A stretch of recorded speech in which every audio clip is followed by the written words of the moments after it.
Sebastien Lai, son of imprisoned Catholic democracy advocate Jimmy Lai, is here to talk about his father's health and the Hong Kong trial wrapping up this week. And the world came to Washington seeking a peace deal between Ukraine and Russia. Meanwhile, the conflict in Gaza rages. Defense and geopolitics expert John Rossomando weighs in. The world over begins right now.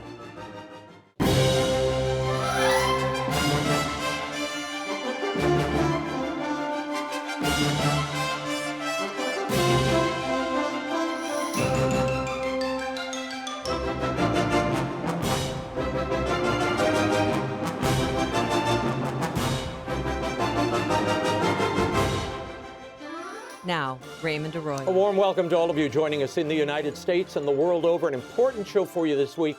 If you'd like to comment, send me an X post. I'm at Raymond Arroyo. I'm also at Arroyo Grande Show on YouTube. Catholic democracy advocate and media magnate Jimmy Lai has been jailed in Hong Kong since December of 2020.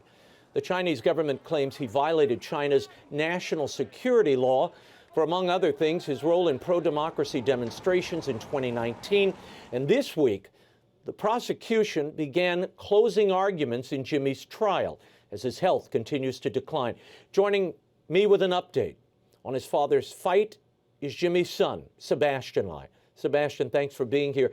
Your dad, Jimmy, has pled not guilty to 2 charges of colluding with foreign powers under that national security law I mentioned. And a separate charge of sedition he also has said he's not guilty of. He faces life in prison if he's convicted. In his closing arguments, the prosecutor emphasized Jimmy's international connections, which included prominent U.S. political figures. And the defense lawyer has argued that his support of freedom of speech and expression are neither wrong nor criminal. Your thoughts on the closing arguments so far? I think look, my father's, as you mentioned, been in jail for the last 5 years. He's been on trial on and off for those last 5 years, but his national security law trial is still not finished. It's almost 5 years in. And so for the last year and a half, he essentially had all these evidence brought against him, and all that turned out to be completely untrue. It turns out my father is in prison because of his journalism and because of his courage, because he stayed to defend his people, because he dared to campaign for democracy and for human rights in Hong Kong, and that didn't sit well with the Hong Kong government. So it's this incredibly heartbreaking moment where they have a 77-year-old that is in not great health, and that unfortunately might pass away at any time. But it's also this very powerful moment where there's this man who landed in Hong Kong when he was 12 and running away from communist China and in his 70s decided to stay and defend his principles, defend his journalists, and this is his sacrifice. That's what he's in jail for. Yeah. So obviously incredibly worried and incredibly heartbreaking, but I think I hope the world sees how much freedom matters to my father and to the people of Hong Kong. Well, the Hong Kong government and really the mainland government claim he agitated foreign governments and urged them via his articles, via his journalism, to sanction the Chinese government in Hong Kong. And his defense attorney said, this is armchair punditry. But my question is, will that free speech argument hold up in China, Sebastien, under this regime? So unfortunately, the national security law is so broad, and the premise that Hong Kong styles of rule of law no longer holds. To give you an example, my father got more than a year in maximum security prison in solitary confinement on one of the sentences, which was for lighting a candle and saying a prayer at a Tiananmen Square massacre vigil. This is, I think anybody watching this knows how not just ridiculous, but how horrible it is to give someone a jail sentence over commemorating people who died for freedom and democracy in China. And so now we're now in a situation where look, my father said it best, I think, when he was giving testimony. He's like, look, my job as a journalist, as a publisher, is to hold a torch to the truth. And as you know, as a journalist, that's your role. That's what you have to do, no matter how hard it is. And that's what he was doing. No, and, And and, and they come after if they you. didn't, yeah, yeah, and if they didn't like the truth, then that's what they do to you in Hong Kong. Hmm. So it's a textbook example of a show trial, of a weaponization of the legal system. Yeah. And my father's still fighting. My father's still holding on. What are you hearing from people in Hong Kong or on the mainland? Are they able to follow your father's case, or is the news being suppressed? It's an open trial, so they could still follow it in Hong Kong. Obviously, we are in a situation now where there's no free press in Hong Kong. Yeah. Yeah, exactly. They sent 500 journalists to raid my father's newspaper, arrested his colleagues. People are going to jail for liking social media posts or even writing on bathroom toilets. It's essentially culled. Um, but foreign journalists can still go, and local journalists can still cover parts of it.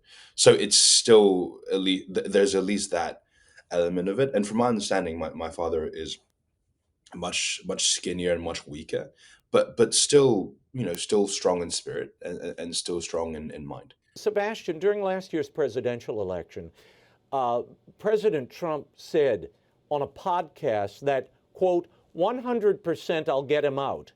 He'll be easy to get out, end quote. Then last Thursday, in what appeared to be a toned down version of that earlier pledge, Trump said in an interview on Fox News Radio that he would do everything he could. Listen. I didn't say 100% I'd save him. I said 100% I'm going to be bringing it up, and I've already brought it up, and I'm going to do everything I can to save him. Sebastian, the president added that his Chinese counterpart, Xi Jinping, would not be exactly thrilled by the pressure campaign to free Jimmy. What are you hearing from the administration? Are they communicating with you? Oh, so we're incredibly grateful that the president said that. Look, I think there's so many things happening around the world, and this is the busiest man in the world. The fact that he's still keeping my father's case close to heart is something that I'm incredibly grateful for, and I'm incredibly grateful that he said that he would do all that he can to free him. The president and the administration knows their communication with China, much more than I ever would. But I think we are in a situation now where my father dying in jail is not beneficial for any party. It's not beneficial for Hong Kong. It's not beneficial for China. It's obviously not beneficial for anybody who enjoys freedom, who Yeah. is willing to would do the same in my father's situation, was willing to stand for the principles that he stood for. Freeing him for Hong Kong and China is a very easy way to sort of get rid of this problem. Just say, like, look, this man's 77, he's going to die at any point. He's a hero to many around the world. We could just put him on a plane and send him to the US or to the UK. And it'll take you 2-3 hours, and that's it, and that's done. And we don't have this person who essentially would act as a martyr if he died in prison. So I think that's the context I wish, at least I'm looking at the situation, and it's optimistic, but that's how I'm looking at it. Sebastian, Father Robert Sirico, the founder of the Acton Institute, a frequent guest on this show, told CNA at the start of your father's trial that he had little hope that the Chinese government would allow Jimmy to walk free. He said, quote, "There is no jury. The 3 judges are handpicked by Hong Kong's chief executive, who is under the thumb of the CCP. These judges hold Lai's fate in their hands," end quote. Do you think your father will see justice here? Is it even possible, given what Father Sirico laid out there? So he's not going to see a fair trial. There's no chance. On top of what you said, there's allegations of witnesses being tortured to give testimony. So it's an absolute kangaroo trial. It's an absolute show trial, which is why we're so grateful that the president said that he will try his hardest to free my father, because my father's never going to get a fair trial. Anybody looking at what's happening to my father sees the destruction of the rule of law in Hong Kong, sees this place that used to be vibrant, used to be a financial center, essentially based on trust. And rules being broken down. It's the instead of the rule of law, it's the rule of man. Yeah. It should not be forgotten. Jimmy Lai, as well as yourself, are British citizens. So when you were last here, we discussed what the UK government should be doing to secure his release. And the UK Prime Minister told Parliament last October that Jimmy Lai's case was, quote, a priority, and he called for his release. Has the government taken any practical steps to bring that about?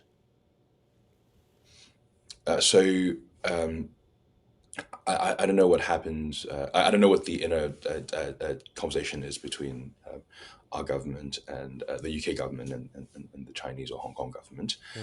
But look, I think it's time to put action to word. The US government is much more effective and much stronger in terms of liberating its people around the world. So now that we have both governments are so supportive, I think it's a good. It gives us a lot of hope as a family. But I think, look, I hope I hope the UK government can obviously do more to free my father. Again, it's been 5 years. His health is not good. I want to talk about his health, concerns over his deteriorating health, which we've seen as these proceedings have gone on. I mean, just to put this in context for those of you watching, Jimmy Lai has been held for more than 1,600 days, much of that in solitary confinement, with his legal team highlighting his weight loss, the risk posed by diabetes. Sebastien, on August 15th, Jimmy's lawyer said he recently experienced heart palpitations while in prison and had at times felt like he was collapsing. Yet the Hong Kong government says a medical examination of your father found no abnormalities and that the medical care he received was adequate. What's the reality? Well, I mean, the reality is that you have this man who's in his 70s in solitary confinement. They essentially put him in a little concrete cell, and there's no air conditioning, so he bakes under the sun. Hong Kong goes up to 30, 40 degrees Celsius in the summer, and so it goes up to 30, 40 degrees Celsius now, and he essentially bakes in this little concrete box. Never mind his diabetes, never mind the fact that they're always trying to essentially break his spirit with all these multiple show trials. It's well within. It's just basic biology that a man who goes through this would have his health massively degrade, and we are in a situation now where unfortunately my father's health has gotten worse and worse and worse. Obviously, hearing about heart palpitations makes me very, very worried, and I don't know how much longer he has. I know his faith is a very strong pillar. Yeah. Of of who he is, why he did this, but it's that's why I think that's why I'm so grateful that so many people pray for him, because I think it's what's keeping him very strong. We learned this week he's wearing a heart monitor and receiving medication. And my question is, if everything's normal, why is he wearing a heart monitor and receiving medication? None of that makes sense to me. But Sebastien, exactly. Given what you've seen so far in this endless trial, I mean, this has dragged on for 5 years now, from the imprisonment to now the end of the trial. What are you seeing in these closing arguments that are giving you hope, and how can people support you, your family, and your father's freedom? In terms of what's given me hope in this trial and the closing arguments, I think it's words that my father said, in one of the heated exchanges with the judges when he was on testimony. My father, at the end of the exchange, my father essentially said, "Look, in the end day, the truth will come out in the kingdom of God, and that is good enough for me." And I think that is such a strong phrase, because this is a man who sacrificed everything that he has to stand up for his belief and his principles and his journalists. So I think, look, if anybody watching this, and I know many people watch this, can pray for him, can follow the story along, learn more about my father's story, about this man who's given everything that he has for freedom and democracy, and just follow along, keep pressure on the Hong Kong government and Chinese government, and your prayers go a long way, especially when he's in a little a concrete cell and by himself, and the the government tells him that nobody cares about him and that he's gonna die for nothing. Are you disappointed, Sebastien, that we haven't heard more from the church, from the Vatican and the church in Hong Kong? There is a church there. There's an archbishop there. I know Cardinal Zen, the former Archbishop of Hong Kong, has been extremely supportive, or former Bishop of Hong Kong, rather, has been very supportive of your father and your family. What about the larger church? I mean, we've had a lot of support from the Catholic communities around the world, including incredibly strong support in America, which we've been so incredibly grateful for. In terms of the Vatican, yes, we haven't. I guess we haven't gotten the support that one would assume for a man a man whose faith guided him Right. to do the right thing and is being persecuted for his courage. But I am hopeful. I am hopeful that I am hopeful because under any scenario and worldview, my father did the right thing, and I think that it's the Vatican's responsibility to support one person who has done the right things, especially when faith is what's holding him so strong. Yeah, and his Catholic faith has sustained him in this true war to bring about freedom, not only of persons, but of spirit and minds. And he sacrificed everything, sacrificed his media empire, and now he's put his life on the line. The least diplomats can do is engage and join that fight. Sebastien Lai, I thank you so much for being here. Our prayers are with you, your father, the entire family. We will stay on this story. Thank you for your time, and we'll check back in the days and weeks ahead. Thank you so much. Thank you so much for having me. Thank you, Sebastien. And this week on the Arroyo Grande podcast, I sat down with the filmmaker behind Amazon's epic series House of David, John Irwin. And we talked about how he rediscovered the hero's journey and how you can find your own. And I have a commentary on these sorority rushes at universities, which you must see. If you've spent any time on Instagram or TikTok, you've probably seen these sorority rush videos. The Wall Street Journal reports that these videos have become a global phenomenon. Great. The world now thinks our college girls spend their days wearing mini skirts, bumping and grinding on the front lawn of their sorority houses. Move over, Susan B. Anthony. Can I ask a question? Are you auditioning to work at Hooters or a gentleman's club? Why exactly are you doing these raunchy dances on the front lawn?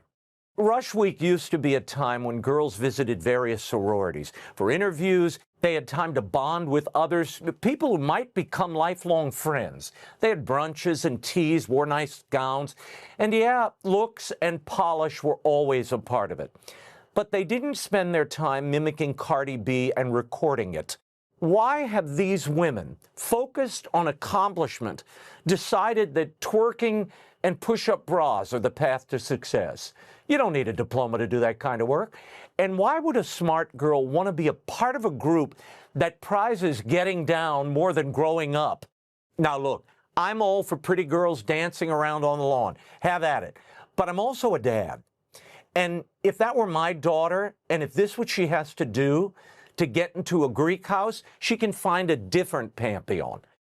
The full Arroyo Grande interview with John Irwin is up on YouTube at Arroyo Grande Show, or wherever you get your podcasts, Spotify, Apple, iHeart, everywhere. And be sure to subscribe so you don't miss an Arroyo Grande episode. Friday's Prayerful Posse, by the way, is a barn burner. Pope Leo casts off the idols, and are those conversions really on the rise? Don't miss it. Visit RaymondArroyo.com. All the links are there. With President Trump's recent meeting with Russian President Vladimir Putin in Alaska, and then the summit with Vladimir Zelenskyy and the European leaders this week in Washington, what are the chances of a peace deal? With analysis, I'm joined by defense and geopolitical analyst John Rossomando. John, thanks for being here. Look, on Tuesday night, despite talks between the U.S., Russia, Moscow continued its aerial bombardment of Ukraine, including an overnight attack that targeted oil and port facilities in Odessa. Zelenskyy said on Wednesday that more than 60 drones and ballistic missiles were fired across Ukraine overnight. Your thoughts on this, particularly following this much ballyhooed meeting between Trump and Putin in Alaska? What was gained, if anything? Well, I think that it was a start. You know, you always have a start of a conversation. I think that Putin is trying to get what he can get on the battlefield so that he gets the most favorable terms of any sort of peace agreement that he can get with Zelenskyy. Mm-hmm. Give me a sense of, are we going to have a land swap here? I mean, and I want you to talk about the history of Ukraine. There's a huge misunderstanding here, John. I mean, this was essentially a Russian satellite for many, many, many years, since what, 1870-something or 1890-something. Then the Soviet Union falls, and Ukraine declares its independence. Speak for a moment about the history here, the territory. The Russians say this is Russian territory. Well, if you look at Ukraine's remote history, it was Kievan Rus, which the Russians see as the cradle of their civilization. The Ukrainians, say, no, you're the Muscovites and so forth. But really, the Ukrainian identity was formed by the fact it was part of the Polish-Lithuanian Commonwealth until the time of Catherine the Great, when it was annexed. Right. And Ukraine means in the Slavic language the frontier. So the Russians, don't view Ukraine as, it's like, the U.S. losing Pennsylvania or something like that in their Russian psyche. I mean, Sun Tzu, the Chinese philosopher, said, you have to understand how your opponent thinks in order to beat them. We're not trying to do that. And Putin wants to put together the old Soviet Union. That's really what he's trying to restore. I mean, he sees himself as a successor to Peter the Great. Absolutely, not just the Soviet Union, a successor to the Tsarist Russian Empire. You look at the uniforms that Putin's Presidential Guard wears. They're basically the guards of Alexander III from the 19th century. The Russian Navy has restored some of the orders that were given in the Tsarist period. But you already have Trump coming out and saying Ukraine is not getting Crimea. Crimea was the island, as you mentioned. Catherine the Great invaded it in the 1800s. But Putin moved in 2012 during Obama's presidency, and nobody did anything. That was Crimea. He had it. He's got it. And so Trump is saying you're not going to get Crimea back. And Zelenskyy, you're not going to join NATO. Your thoughts? Well, my thoughts is Trump is doing the pragmatic thing, because one thing people are talking about is all the hundreds of thousands of people who have been killed on the battlefield, the damage to the Russian economy. Yeah. Ideology trumps any sort of reasoned dialogue. As far as Putin's idea, this is part of the Russian Empire. I mean, after 2014, he was talking about Novorossiya, which was part of Ottoman Turkey that was seized by Catherine the Great. That is part of Russia, and referring to everything. That's all the area pretty much that Putin occupies in eastern and southern Ukraine. The Donbass, the Crimea. They're talking about security guarantees that are going to be a big part of this. President Trump said Tuesday U.S. troops would not be sent to defend Ukraine against Russia, though he did leave open the possibility of some kind of coalition force of Europeans and the U.S. to protect the border of Ukraine. Are we headed to another DMZ zone like Korea? Well, I think that's what we're going to end up seeing, because you have a situation where Putin is not going to pull out. The Ukrainians will not recognize under their constitution the loss of what Putin refers to as Novorossiya. And, you'll probably have the Europeans in there indefinitely, and us throwing weapons at the Ukrainian army so that it can hold out against a Russian follow-up invasion. President Zelenskyy made sure to show his gratitude repeatedly to President Trump during that Oval Office meeting on Monday. 9 times, I counted, he thanked Trump. That was in the first minute of his public address, okay? I guess after his last disastrous Oval Office visit, he kind of learned the approach here. What do you make of that cadre of European leaders that were there? And aside from optics, what did their participation achieve or not? Well, I think that their participation achieved trying to build consensus with Europeans who are terrified of a Russian invasion. I mean, Sweden had not fought a war in 200 years, yet as a result of its invasion, the Ukraine invasion, it joined NATO. Finland was neutral throughout all the Cold War. It joined NATO. So basically, it's a way of Trump trying to reassure the Europeans that they will not be forgotten and they will not face a Russian invasion if they go along with whatever he's trying to put together. Putin seems cold to the entire idea of a bilateral meeting with Zelenskyy now. So where are we at this point? Do the sanctions go on? There were promised sanctions that he's been pounding them and beating them with sanctions that has damaged. I mean, this is a ragged economy in Russia, but it doesn't seem to be softening Putin up. Well, ideology, like I said, Raymond, we're not talking about somebody who has a rational ideology. We're talking about, I mean, it's on par with communism, during the Soviet era. I mean, they no matter how bad their economy got, they kept pushing, communism. Putin is pushing this Slavophile, pan-Slavic nationalism that the Tsars promoted in the 19th century. Yeah, the restoration of the empire. And that's a missing piece here. I think people just don't get that. That hasn't sunk in. What's really driving him? And that these sanctions, all of this may not deter him either. Pope Leo's called for a day of prayer and fasting on August 22nd for peace. He's asking people to join in prayer. Hopefully that will bear some fruit. Let's talk about Ukraine and the impact this is having on Ukrainian Catholics and those in the Eastern Church. What's happening there? Well, let me just give you a little hit. Our viewers probably aren't familiar with the Ukrainian Catholic Church. It was a Eastern Orthodox that joined with Rome in the 16th century. They were banned by Stalin. In the areas of Ukraine that are occupied by Russia, the Catholic Church has been banned, and priests have been imprisoned in favor of the Russian Orthodox Church, which I would implore President Trump to bring to Putin's attention to free the Catholic Church in eastern Ukraine. This is the same routine Catherine the Great pulled. When she moved into Crimea, they brought the Russian faith and expelled all the largely Muslim Tartars who were there, right? Absolutely. I mean, one thing people don't understand is the Russian way of war, the Russian mentality, great Russia. No cultural occupation in addition to, fearsome warriors. Now, this week, Israel launched a new offensive in Gaza City. In the midst of a starvation crisis in the region, more than 62,000 people have been killed during Israel's offensive so far. This is according to Gaza's health ministry, and the ministry is part of the Hamas-run government. It's unclear how many of those people are civilians or combatants. They say half of them are women and children. In addition to that toll, hundreds have died of malnutrition-related causes since the start of this war.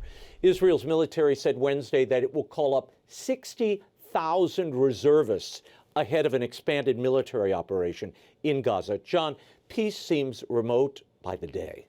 Well, I think that when it comes to a lot of the statistics, we're dealing with the fog of war. We don't know how many people have died because Hamas, according to a University of Pennsylvania statistician, uses fake numbers. And we don't know, the Israelis have, their propaganda. Yeah, they have a different set of numbers. So it's just sort of like, it's hard to know, but at the same time, we have to look at the human suffering. I mean, and Hamas is a savage and sadistic organization. The thing about all the tunnels they built under schools, under hospitals, and use human shields. I mean, it's horrible, the bombings that the Israelis have, done that have harmed innocent civilians, but we also have to look who is responsible for bringing that. Hamas doesn't want to give up the hostages. No, it's horrible. I want to get your take as a counterterrorism expert on what we're seeing on the southern border. The Trump administration has targeted these drug cartels, which have already been designated as terrorist organizations. Not a mention of the situation, not to mention that situation between the U.S. and Venezuela. Nicolas Maduro is calling up more than 4 million militia members down there to counter the threat of U.S. action. After the Trump administration more than doubled the bounty on Maduro. I want to play what Marco Rubio told me a few weeks ago. Listen to this. Your State Department designated 6 cartels in Latin America as terrorist organizations. How did that change the way, the interaction between these cartels and the United States, and who made that decision? How Well, did the president makes a come to that? decision, on our recommendation. Here's the thing: we cannot continue to just treat these guys as local street gangs.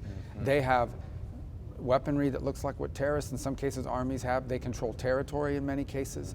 Those cartels extend from the Maduro regime in Venezuela, which is not a legitimate government. We don't recognize the Maduro regime as legitimate. It is a criminal enterprise, all the way to the various different cartels that operate in Mexico. And in between, you find them in Ecuador, you find them in Guatemala, you find TDA, what people would call street gangs, but actually are operating as criminal enterprises, but very well organized ones. So what it changes is it gives us legal authorities to target them in ways you can't do if they're just a bunch of criminals. It's no longer a law enforcement issue. It becomes a national security issue. Has it changed their behavior at all? Well, I don't know if it's changed their behavior yet, but their behavior is going to have to change one way or another. But it allows us to now target what they're operating and to use other elements of American power, intelligence agencies, the Department of Defense, whatever, to target these groups if we have an opportunity to do it. We have to start treating them as armed terrorist organizations, not simply drug dealing organizations. Drug dealing is the kind of terrorism they're doing, and it's not the only. You know, they also are into human trafficking, they smuggle anything, and there's been nascent cooperation between them and some international terrorist organizations in the past, which pose an ongoing danger to the United States.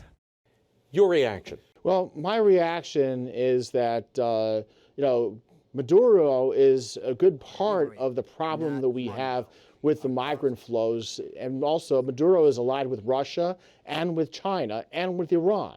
So this is, the nexus of what we're seeing overseas. We have a lot of people in America who say, we shouldn't be worried about, China, Russia, it's not our Iran, it's not our thing.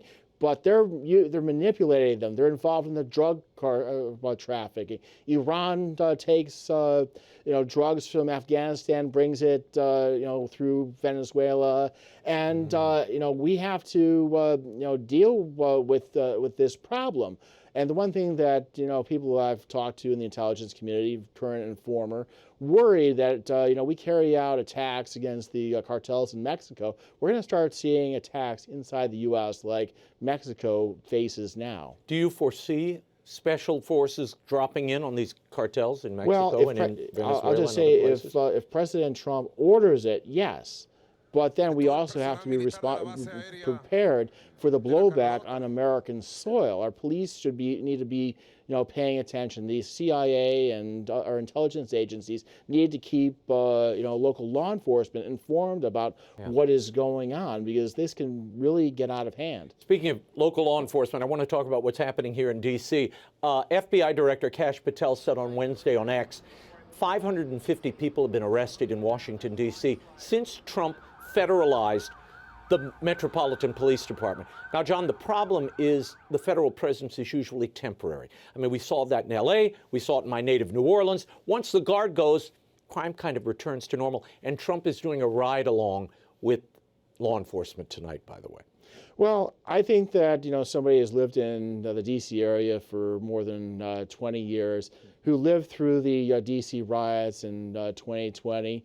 You used to be able to go to your CVS and not have things locked up. Now everything is locked up. You have, people down in Navy Yard, that was the up-and-coming neighborhood, being raped, murdered, carjacked, and so forth. It's, sad to see this, but you've had Muriel Bowser in the Democratic-led city council that has allowed this. They reduced the hours for their police, and now we're getting the results of their lousy governance, and President Trump is having to step in to be the adult in the room. Yeah, well, he can do that in the district because it's a federal territory.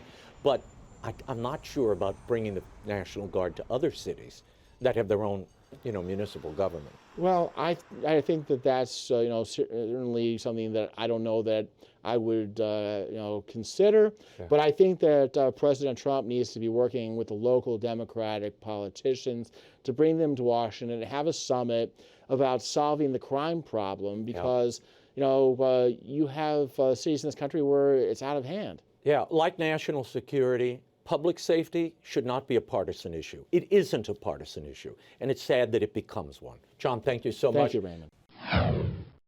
According to recent statistics, over half of marriages in the U.S. end in divorce. What are the leading stressors in those relationships that cause marriages to fail? And how can couples avoid the mistake that can often doom a relationship? My next guest is a clinical psychologist, longtime host of The Doctor Is In on EWTN Radio. He's also the father of 10 adopted children, and he's here tonight to offer some techniques to strengthen your marriage and share his appropriately titled new book, Simple Steps to a Stronger Marriage. Please welcome Dr. Ray Guarendi. Ray, thanks for being here. I want to start with the CDC statistics. Nearly 700,000 couples in the U.S. reported divorce in 2021 alone. That's about half of the number of marriages reported that same year. What, in your experience as a marriage and family counselor, what is driving those numbers and the high rates of divorce? I want to preface this, Raymond, by saying I'm getting a little tired of having to write books just to get on your show. Well, that's the fast pass. You write a book, you get to come on, if it's a good book. And so you pass the first part of the test. We'll see how long this interview lasts. A lot of those stats are second marriages, third marriages. The statistics on second marriage is 66%. The statistics on third is 90%. So that's a bit skewed. Better stats are about 40% of first-time marriages end in divorce. That's still pathetic. Why is this? Overall, one, you give God the boot, you don't have the commitment. Multiple secular studies indicate as religion goes, marriage goes. That's straightforward. Yeah, no, that's so important. And again, a component rarely discussed or mentioned, but there is that third person in the marriage that you need to consider and welcome in early on. Let's talk for a moment about some of the most common reasons given for divorce. These include things like career choices, parenting differences, division of household labor, relationships with family and friends, and finances, according to a Forbes survey. The top two reasons given were career choices and parenting differences. Does that mesh with what you see in your practice? About 80% of marriages, Raymond, end because I don't like you anymore. I don't want to be around you. I don't want to live with you anymore. That's about 80% of them. The bulk of marriages don't have severe pathology. There isn't alcoholism, there isn't abuse, there isn't mental disorder. For the most part, it's two people who have stopped getting along. One of those areas, of course, is what do I do with my career and what do we do with these kids? Interestingly enough, Raymond, we live in a culture that says you can have sexual relationships with anybody, anytime, anywhere, just don't have more than 1.86 children in marriage, then we will belittle you.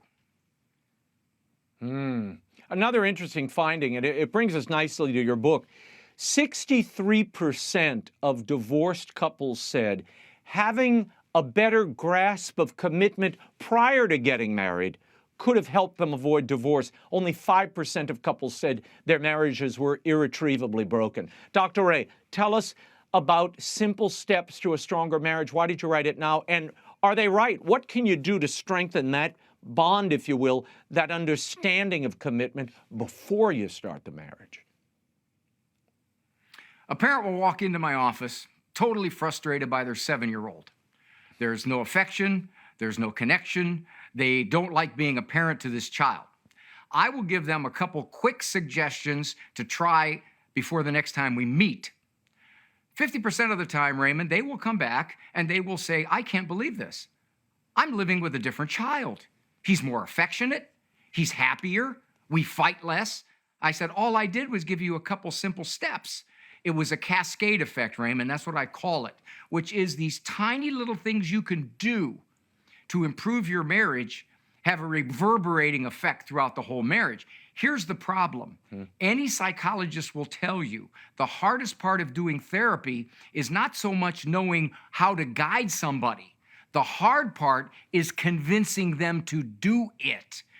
In the book, I spend about 80% of my time convincing the people this is good for you to do for your marriage and for you. Yeah, and you include a counseling scenario at the end of each chapter, which I like. Why did you decide to structure it that way? And how have readers responded? I'm sure they've called into the radio show and told you. Well, my mom thinks it's one of the best books she's ever read. So that's good. That's a good thing. She didn't think that of the first few books, so this one she did. The reason I put those scenarios at the end is because people want real life stuff. They want to look at how things unfold. You don't want to just write a narrative and say, oh, okay, here's what you do. You want to say, this is reality, this is what you can expect, and here's a way to smooth this out. That's why I jump into the scenarios and I give suggestions on the spot. In your introduction, you write this: to be sure, some marriages are seriously disturbed. They're plagued by major psychiatric disorders, spousal or child abuse, infidelity, alcohol, and substance abuse. Overall, though, you mentioned this earlier, most struggling unions are not marked by severe pathologies. They are more accurately termed daily discontented. Overall, husband and wife want their marriage to work. Once they loved each other with more fervor, but their problems mounted over time and they drifted apart, or as life brought more stressors. Dr. Ray, explain what you mean by daily discontentment, and how can falling into that trap of complacency, giving up, best be avoided? Raymond, are you familiar with the physics law, the law of entropy? Have you heard of it? It means everything decays, right? There is a parallel in marriages. I call it the law of social entropy. We get sloppy. We get lazy. We don't use manners like we used to. We don't compliment like we used to. We certainly don't say, I'm sorry. It's not so much necessarily that there's overt hostility. It's that we just drift into a sense of social apathy in a marriage. And that's what takes a lot of them down. The effort that needs to be put in is not there anymore. It's complacent. Yeah, as I read the book, I kept thinking, you know, that old song, "Little Things Mean a Lot." You know, that's the whole game. You cover a few of these simple steps in your book, and I want to dive into a few of them. Let's start at the beginning. And you mentioned a moment ago, saying I'm sorry. How can sincere apologies improve a marriage? And why does that go sideways, do you think? I'll ask clients in my office, when is the last time either one of you said, I'm sorry? And I'll get answers like, when our child was in kindergarten. Well, how old's your child now? Oh, she's in law school. Well, wedding rehearsal dinner. I spilled coffee on her napkin and said, sorry about that. So you quickly realize, Raymond, that I'm sorry is about as pleasant in their marriage as a root canal. So given that, one of the main reasons people don't say I'm sorry, this is a big one, and most folks don't realize this in a marriage. If I can't say I'm sorry to you, it's because in my mind, I'm sorry doesn't mean for what I did at that time. It means you're better than me. It means I'm wrong, you're right. It means I'm inferior to you. It means I'm a failure. We fill it up with all kinds of extraneous psychological meaning, so we won't say I'm sorry because it means too much. There's something I call the personal apology percentage in the book. And this, Raymond, essentially says, how wrong do you have to be before you will say, I'm sorry? Now, for most people, it's 50% or more. But in fact, especially among Christians, you should apologize for whatever percentage, independent of whether the other person says, I'm sorry, for their 94%. What I really like about the book is the common sense approach to communication. You know, like knowing when to hold your tongue, knowing the value of silence and listening. Talk for a moment about silence. How does silence complement listening to one's partner. And this should not be confused with the silent treatment. Yes. There's two ways, Raymond. There's two levels. The first one is, most of the time when people say things they regret, it's at a moment of peak emotional surge. I'm upset, it's going to come out of my mouth, and later on, when I cool down. So one of the steps is, when you most feel like saying it, delay. Hold for 20 seconds, and the physiological urge, believe it or not, will taper enough for you to control it. That's the one level. The other level is this. Somebody will come in my office, and the woman will say, he does not stick up for me with his mother. I'll turn to the guy. Do you know why she thinks that? No. How long you been married? 24 years. Have you ever listened to why she thinks that? As a shrink, Raymond, I have to listen to people. And what I hear may shock me. It may make me tremble inside, but I have to listen. I have to understand what's going on in their head. Spouses have to understand what's going on in the other person's head. You may not agree with it. You may think it's ridiculous. You may think it's irrational and neurotic, but you gotta at least understand it. Most people want to be understood even more than they want to be agreed with. Speak to something Mother Angelica used to talk about, and it was, you have to be in the present moment, and so many of us are living in the past or concerned and anxious about the future. What impact does that mode of thinking have on a marriage when you're just ruminating, digging through the yesterdays, or so anxious about the future you're paralyzed? Had a lady call me on the radio show. She said, my husband has not said I'm sorry in 52 years of marriage. Do you still get yourself upset over this? Yes. Why? Because he's never said I'm sorry.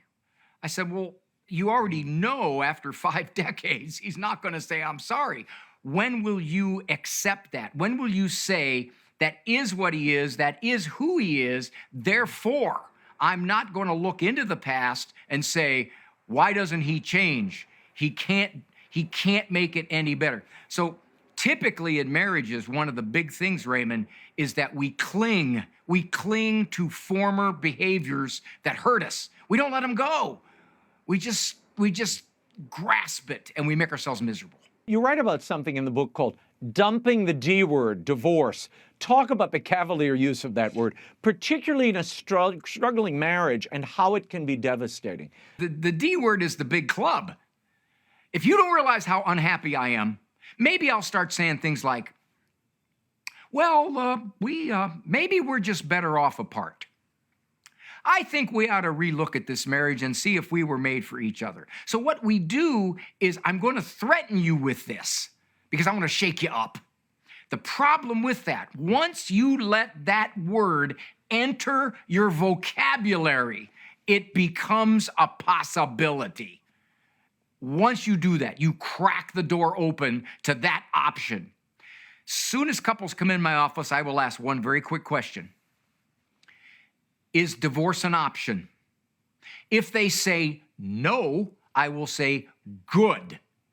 Now we can each do what we need to do, whatever it takes to make this marriage work. But if I have that option to get out of this, I'll only work at this so hard because I can leave. You devote a chapter to good old-fashioned manners in dealing with a spouse. How can something as simple as good manners save a struggling marriage? And why is that forgotten, do you think? Many spouses don't have the manners of a 5-year-old. 5-year-olds out in public get something from somebody. What do you say? What's the magic word? Many parents grab them and say thank you. We expect manners from 5-year-olds. But in a marriage, we get very sloppy with our spouses. Hey, get me a cup of coffee, would you? We don't say please. When somebody has a meal that was prepared by a spouse, thank you. Boy, that was good. Thank you. Please, thank you. Those kinds of things express dignity, and we get sloppy with them. It's part of that law of social entropy, Raymond. We just get sloppy. We don't use the manners of a 5-year-old with our spouses. Talk to me for a moment about the small step of touch, how important touch as a part of physical affection as a barometer of the health of a relationship. There was a study done. They studied waitresses, and they noted that if a waitress touched a customer, that's all, nothing sexual, just hand on the shoulder, anything like that, they got 33% more tips. Touch conveys, yeah, I know. Touch conveys acceptance. A touch says a lot more silently than what I'd say with my mouth. And I'm amazed at how many people in my office come in and I ask them, when was the last time you had relations? A year and a half ago. When was the last time you hugged? When does Halley's Comet come around? Every 76 years, I think it is, something like that. They've given up. I tell guys, okay, if you're going to leave the house, say you're going to work, just touch your wife goodbye. Doesn't have to be anything fancy. Just touch her goodbye. Oh, I'm not an affectionate guy. Well, you don't have to be an affectionate guy. A touch is a step this big. Mm-hmm. Well, but your first example, though, touching the waitress, that can land you in HR. So I wasn't talking about that kind of touch. I meant a touch at home with your spouse. So let me just I have to be very clear and put that for. I take all these seminars on harassment. You got to be very careful today, Dr. Ray, very careful. According to one survey you cite in the book, when couples contemplating separation who stayed together were asked 5 years later about their relationship, 86% reported it was much improved. For anyone watching who might be in a difficult marriage, how can just being patient sometimes be the key to overcoming difficulties in a marriage? What would you tell people who don't think they can carry on any longer? There's another part to that study, Raymond. They asked those folks right on the edge of divorce who got divorced. 5 years later, they said, are you happier now than you were when you were married? Are you more stressed now than you were when you were married? Half of them said that they are more unhappy now than they were when they were married. This is what I do in the office. People will say to me, how do you deal with someone who doesn't have any kind of moral commitment? Their view is, I don't like this. I met somebody else. I'm out of here. How do you deal with that? I say, well, one of the things I do is I walk them through the complications. So you have 3 children. Your daughter's what, 16? Do you think she'll have a relationship with you for breaking up her family? Oh, no, she's already not talking to me. I see. Well, this woman that you're with, does she have children? Oh, yeah, she's got an 8-year-old and 6-year-old, and they're both obnoxious little brats. Oh, do you think she'll allow you to discipline them? And what happens if you have a child by her? Do you think there'll be some favoritism you'll have to struggle with? I just walk them through the complications of this, and it indicates what can happen 5 years down the road when you think you're getting out of a bad marriage, only to jump into a much more complicated situation. You've already lost 2 of your kids who won't talk to you because they're mad at you. Right. And now you're in a worse situation than you were before, to say nothing of the payouts every month. I want to mention for a moment, because you brought it up earlier, and it's an important theme in the book. Tell me about faith, the power of faith, not only in a marriage, but to help in the reconciliation of a marriage and to avoid divorce. It's very straightforward, Raymond. The studies are clear. If one spouse is faith-filled, the marriage has a much longer chance of success. If both spouses are faith-filled, the divorce rate is much, much lower. As a matter of fact, for example, among those spouses who practice natural family planning, the divorce rate is under 5%. The natural family planning indicates that they take their faith very seriously. So in fact, I'm committed to this marriage and I'm going to do what it takes to make it work. There's a place in the book where I say the number one way to change your spouse is to change you first. Now, people resist that, Raymond. They don't like looking at themselves first. But if you change you, and if you believe in a Savior who says you need to be a better person, a better disciple, most spouses are going to respond at some level. They may not respond as much as you had hoped, but they are going to respond, unless they're Satan, they will indeed start to be a little easier to get along with. Before we run out of time, what advice would you offer to single people out there who may be considering marriage? How can they prepare themselves? Also, those who might be engaged. I have a son who's about to get married. Not that I'm asking for free advice for him. I think he's okay. But about what the commitment to marriage requires before you say yes. Excuse me, Raymond, just 1 second. Hey guys, start the money thing on this for Raymond. Yeah, we're just starting the clock on it, Raymond, okay? If I'm giving you this advice. Okay. They say opposites attract. That's false. Opposites attract if you want an exciting relationship short term. Likes attract. I have seen many marriages fail because they didn't get to know each other enough and they didn't have enough commonality. The first commonality is faith. If you're marrying somebody that you think that you're going to bring around to the faith, good luck. That's the first thing. Secondly, take the time you need to really get to know this person. And by the way, you won't get to know them by living together, because the stats are real clear on that. Divorces are much higher when you live together first. That's a given. That shatters that cliche. Secondly, make sure this person views life as you do.